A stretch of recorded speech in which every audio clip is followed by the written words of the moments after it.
One of the things that ChatGPT and these large language models are particularly good at is actually summarizing a large amount of text. So you could take basically a ton of text that you give it, thousands of words, and creates shorter versions of it, more concise, clear versions of it, even capture the main points of what you gave it.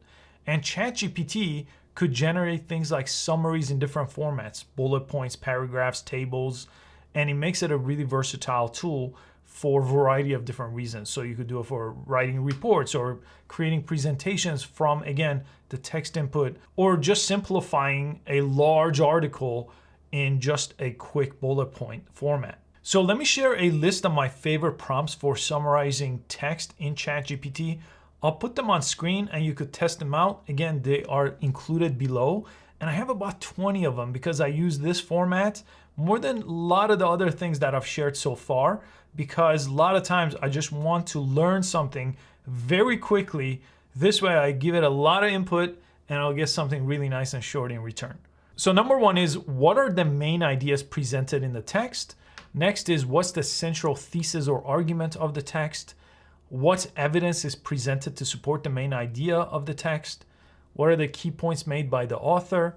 What is the overall structure of the text? What are the major themes that run through the text? What's the tone of the text and how does that contribute to the author's message? So a lot of those could be the way that you would give input to get a summary.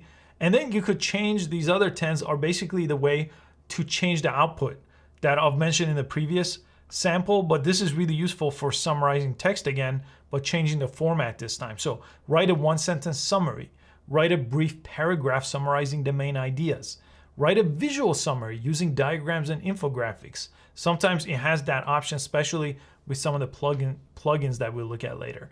Use bullet points or a numbered list. That one, again, I've shown you a few times, very useful. Write it with focus on the author's central thesis. So this is gonna rewrite the summary in a whole different way.